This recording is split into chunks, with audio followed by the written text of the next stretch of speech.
All right, welcome everyone.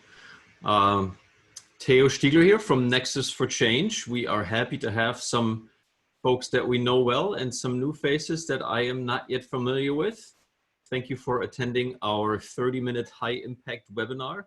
This Tools for Change series is something that we are doing weekly, and we're looking to share with you really quickly an impactful tool that you can walk away with and utilize and start using today. We spend about 10 minutes introducing the tool to you.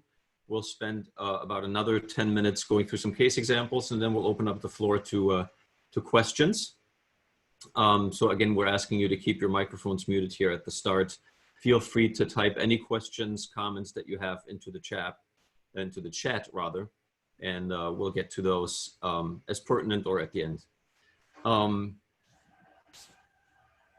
Again, today's session is on after action review, and we want to spend a little bit of time on how to leverage those to debrief with an after action review in an online situation, a virtual debriefing situation where you can't be in the same space. So the question is, have you ever been in a situation where you had an engaging meeting, where you had a conference, where you had an event where some important decisions were reached that potentially will affect your team for some time to come, but you didn't have a chance to debrief and really sit down and review what happened, and now everybody has gone back home to their various locations across the county, across the country, or maybe around the globe, and you're looking, how can we reconnect? We have found that after action review is a great structuring element that you can use to figure out how a session like that could be organized virtually. And as it so happens, we are blessed at Nexus for Change that we have an expert in the field amongst our ranks. So I want to introduce to you our Orange Witch. Happy Halloween, everybody. Carol Gorelick, who is here today with us to talk about after action review. She is also the associate editor for the Collaborative Change Library, a publication and content platform that we are currently working on that will include some specific content on after action review and the action review cycle. But Carol, why don't you kick us off with what we ought to take away from today in terms of an after action review? And maybe say 2 sentences to say hello. Hello.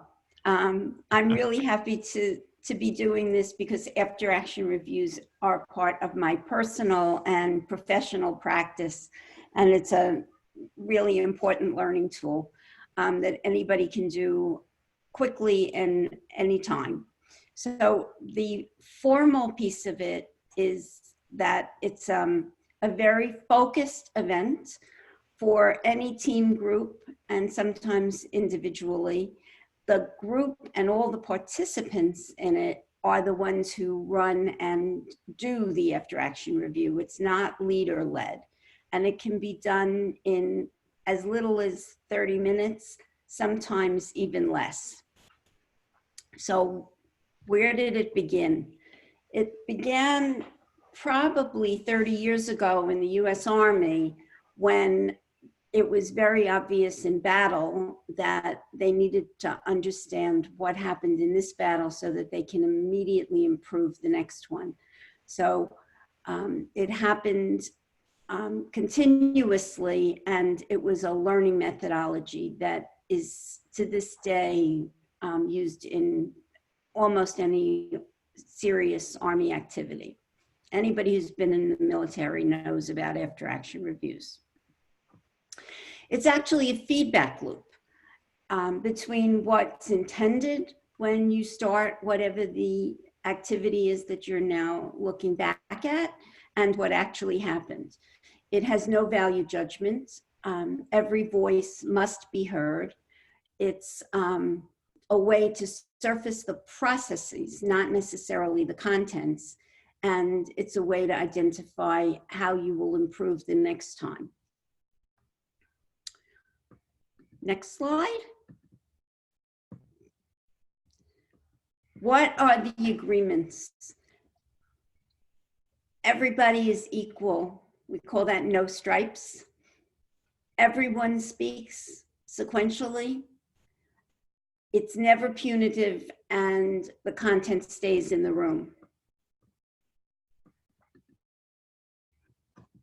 So here's the nuts and bolts of it on the next slide. The process. No, can you say a sentence or two about the idea with the no stripes? I think that's really important. And initially when you shared it with me, I was like, what does that mean, no stripes? Well, if you think about it from the perspective of the military, it's a very hierarchical organization, and people come in with their different ranks. And that's where the no stripes came from. So for the purpose of the after action review, every single person is considered equal. And it's a very important ground rule. No rank. So here's the crux of it. We start with what was supposed to happen. And it's sometimes interesting to realize that different people have different ideas. Then we do what actually happened. We've added a new one that gives us a learning focus and says, what did we actually learn? The original one says, what would we do again? And the same, so what would we retain? So what were the good, positive things about it? And what changes would we make? What would we do differently? The process is that you answer each question sequentially with each person in the room. So you get everybody's opinion. Okay. How do we leverage the after action review? It can be used in many different ways at the individual, team, and group level. We use it repeatedly in any project that is ongoing after every meeting. And we use it, particularly this remote form is being used whenever we have a virtual event where we won't have the same people, but we want to learn about the process. And it's been very effective, moving from the face-to-face to the virtual. So here's an example of an after-action review that was done at an event that was done for Nexus for Change, and it was designed to be part of a whole learning cycle. You can see the middle, there's the before action review, then the event, then the after action review, and it feeds into planning for the next one. And you can see the graphic recorder was listening to what the participants said and identified the 4 quadrants in the picture so you can see the 4 questions that went sequentially.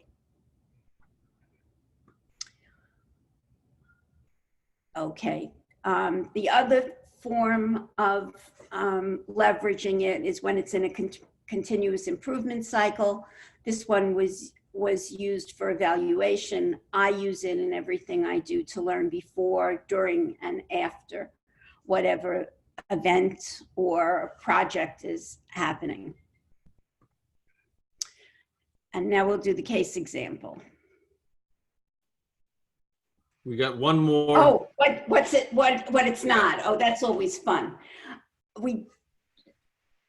It's not good if everyone doesn't speak. Silence is not good in after action reviews. It's terrible if there's fear of retaliation, and that goes with there's no stripes. And it's not the only learning tool. It's one of many learning tools.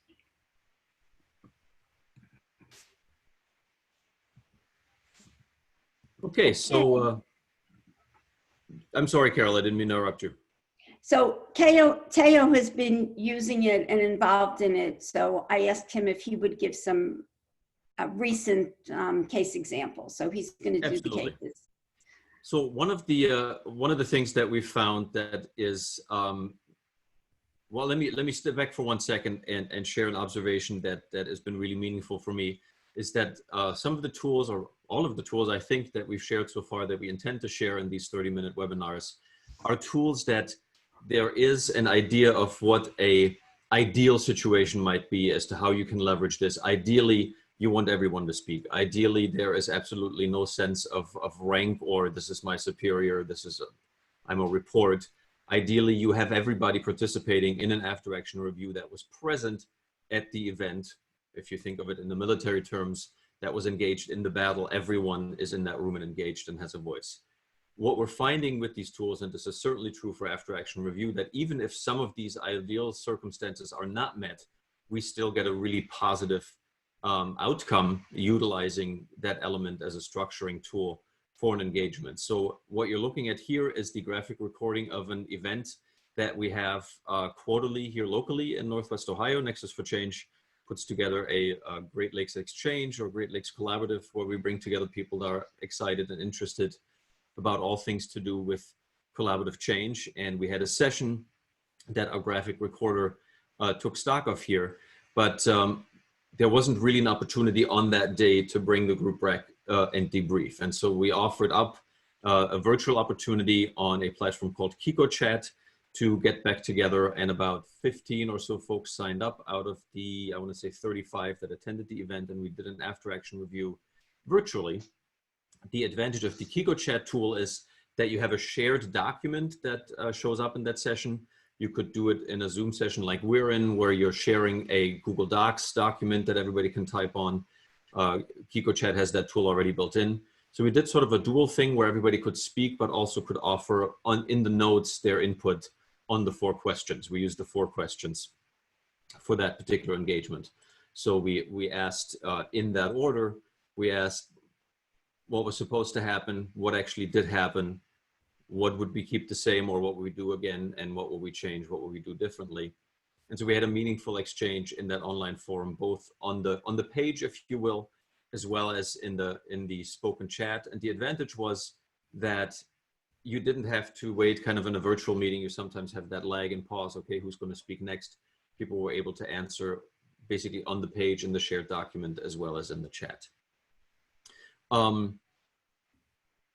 We have also, and this goes to show again that things can be effective even though you don't have the ideal tool sets and all the ideal conditions met.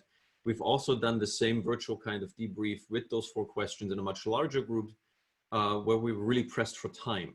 We only had 20 minutes that we were able to carve out for all those folks to attend virtually.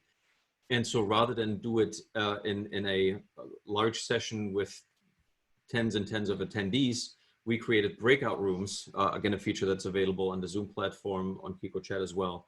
And rather than go sequentially through the 4 questions, we gave each question to a breakout room. So we had 4 breakout rooms. One breakout room dealt with what was supposed to happen. One breakout room dealt with what did happen, and so forth. And then we brought the group back together and sort of had a report out from each of the breakout rooms. Again, the intention being to give everyone an opportunity to speak and share input. Now, ideally, you want everyone's input on all 4, not just on one of them. But the way that we were able to leverage the breakout rooms at least gave folks a sense that the one that they wrestled with, they had meaningful input on. Another case example here on, I'll share this next slide with you guys, was an event evaluation that we did for one of our clients. This was also very pressed for time.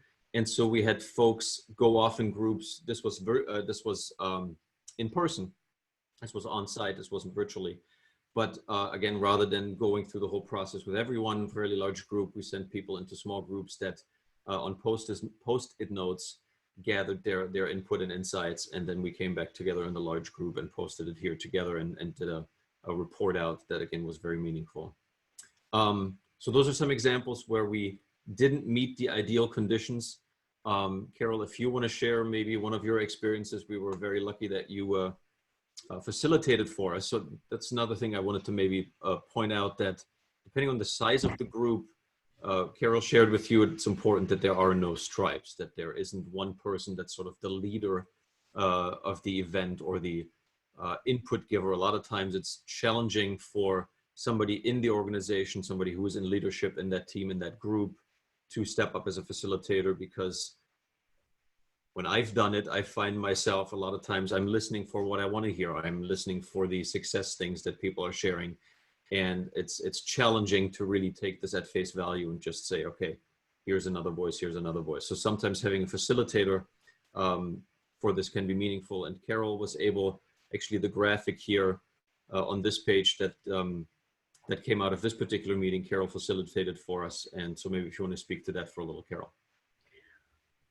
This one was after a public event where several people spoke in a panel, and then we later asked them to come, all the participants in the panel to come together. And it would have been very difficult to capture this in the moment after the event, but a few days later we got together and did this. And I found this was the first time that I had a graphic recording of the after action review, and it was really very useful in documenting what had happened. So that was another nuance and a variation of how we had usually done it, to circulate the information graphically as opposed to text. So when you have access to a graphic recorder, we have found that that can be a great feature. Carol and I looked yesterday all day long. We couldn't find the graphic recording that we thought we had for one of the virtual sessions that we had gathered. But even in that situation, our graphic recorder, Chris Simon, who has done a lot of the work that you saw here in these slides graphically today, he was with us in that virtual session and participated as a graphic recorder and brought back a graphic recording of that engagement. Just haven't found the image. So if I find it, it'll be in the blog post on today's session with the link to the video that I'll share with you. I do want to share with you guys, and I'll put this in the chat, a link to a PDF file that gives you a template that you are welcome to use to sort of get an idea of how you might structure a notes outcomes document from an after action review. What we found is that it sometimes can be very helpful to sort of structure the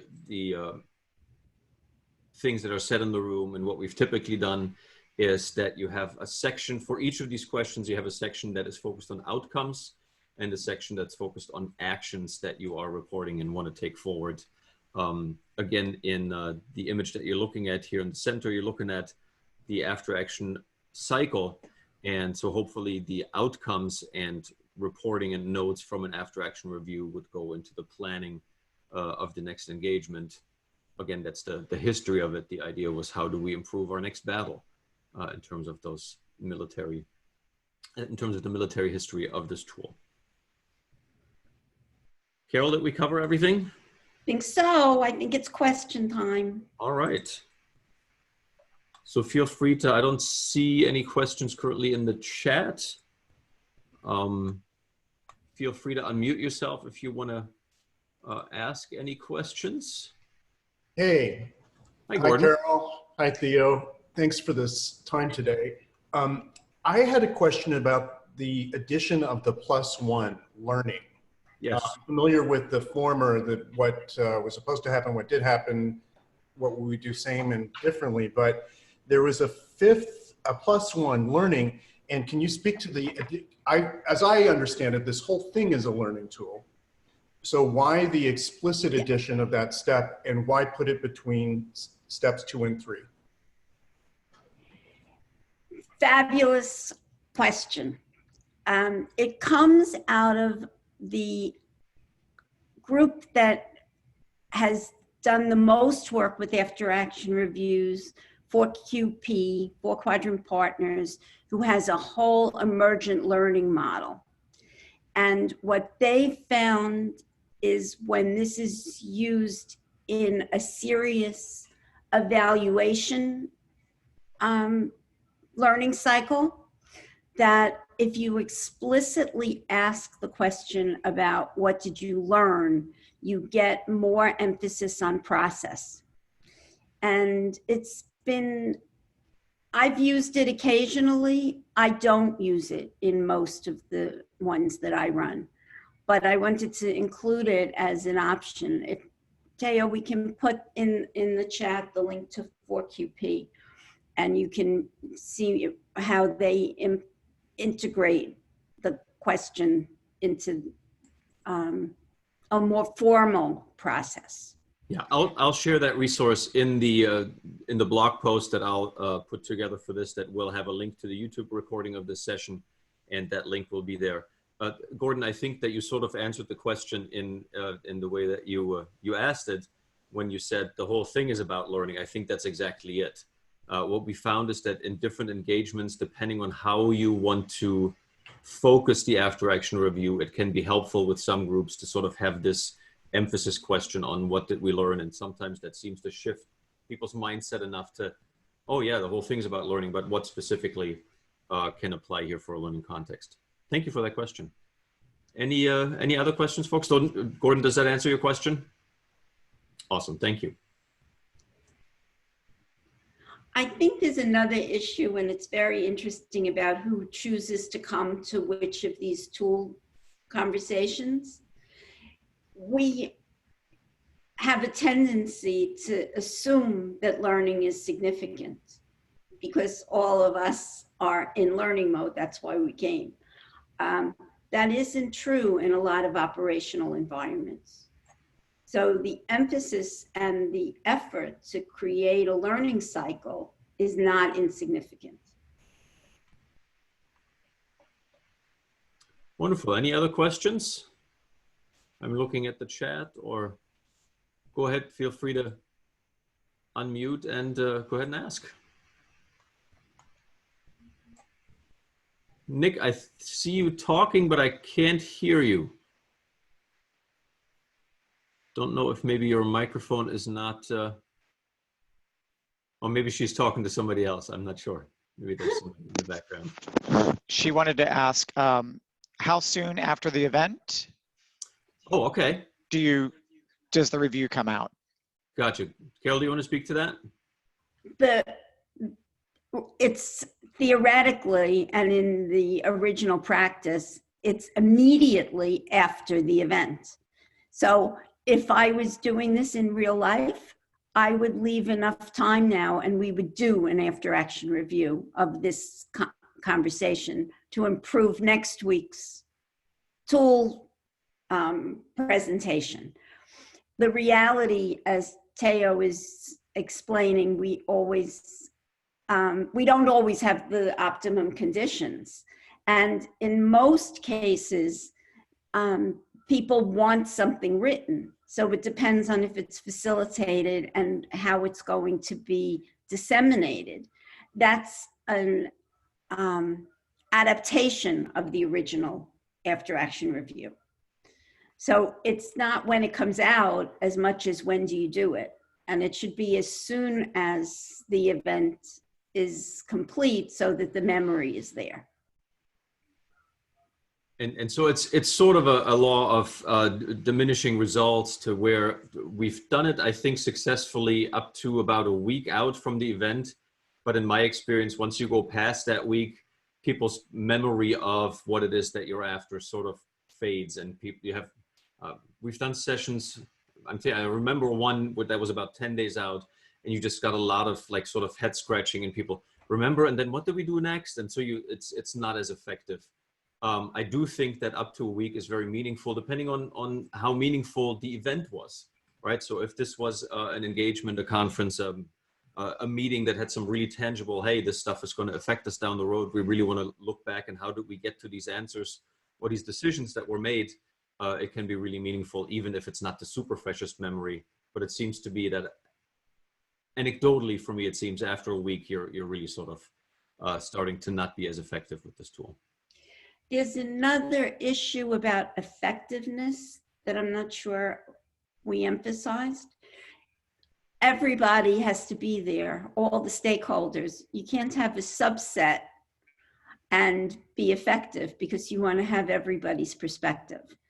And that's often an issue when it's after the fact, that people who were there at all levels don't necessarily have the time or think it's important to come back.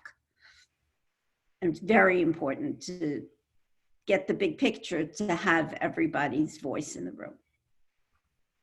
So it's again that trade-off of saying, can we get everybody there? Or if we can't, then at least let's make it very very deliberate effort to engage folks that, hey, maybe this person can represent this group, this person can represent this group, and get as many voices as you can into the room. And I think we've been successful even when it was subsets. But again, the understanding is it would have been ideal if we'd have had an opportunity to engage everybody. The session that Carol shared about a little bit after our plenary conference, that was, I think, on the following day, and we had lost maybe a handful of people that had early flights home, that kind of thing, but the majority of the group was in the room. And that was just a really powerful, I think, emotional experience too, for people to have that time together to reflect on what happened over the last couple of days. Can you speak to facilitation, Gordon is asking, mainly keeping it step by step. I've been in sessions that start with supposed to happen and then jump to do differently. I think I know what Carol's going to say about that one. You've been around me too much. You have to do them in order. And if, in fact, it becomes part of your system, the before action review, if you do it rigorously, becomes what was supposed to happen. And that's one of the reasons it can go very quickly. If you sit in a room and everybody is wondering what was supposed to happen, it has a very different flavor to it. But I always ask the question of what was supposed to happen, because for some people, it wasn't what the before action review said, or it isn't necessarily what you thought was going to happen. And a lot of those things are the nuances of not the content, but the being. One quick note on facilitation too. When I've done these with Carol, she does introduce them and speaks a little bit about the history. And what we've done is that she'll ask, is anybody a member of the military or a veteran that has experience with this tool? And a lot of time it's really been meaningful to invite that person in and sort of take that facilitator role to walk us through the process. My personal experience is that if you ask what did happen without the what was supposed to happen, you're not getting nearly the effectiveness of the, you're not getting to the meat of what you want to get to. We have 2 more questions in the chat. I know that we're at 11:30. I apologize to anyone that needs to hop off. I do want to ask these questions from the chat. If you have to leave, I will be sure to share with you the video recording. One question is from Mara. Hi, Mara. Thank you for being here. Can an after-action review be accomplished through a survey form? That's the worst possible way, but we've done it, and it's not as, I would never do it with the survey form. I don't think that would be effective, but we have done it where we've done like a Google Doc where people share. I set up the questions and then everybody enters them, but it's a much less effective way. Yeah, I think it's the voices are important. Yeah, to have the interaction and be able to hear the other voice and react. That doesn't mean to say that a survey would be of no impact, but it really very much is not as impactful as the actual interaction. Will you be doing a teaching on before action reviews? Oh, that's a great question. And can I have Carol's hat? This is both Darren asking. I wished I could give you Halloween candy, no tricks.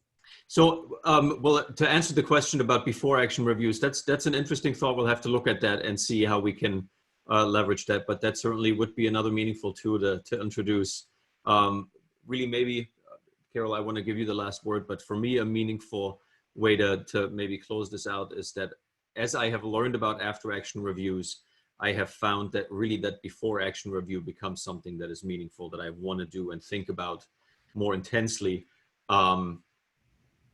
But in my personal practice, my reality is that sometimes I skimp on the after action and then I really skimp on the before action, but it's an ongoing process that I'm trying to honor because I've seen it be very effective. Carol, how about you? It's part of my life. There's no question. I agree with that. And my biggest wish would be that we would have time to do one, but that's We unrealistic. actually talked about that, but we'll have to figure that out maybe as a longer webinar presentation. Last question, you can do that via email or in the chat. If you have a tool that you would love that we would talk about, that you're interested in, or that we might benefit and research and learn from, we always have more slots for these. We have a couple that we have planned ahead. I will put those into the various links that you'll get via email. Thank you for being with us here today, and have a fantastic Halloween. Real quick plug to our sponsors. BGSU has a doctorate in organization development and change. There's a link here that you will find on our website and connected to the blog. And Nexus for Change for hosting us. Thank you so much. Have a great day. Goodbye, everyone. Bye.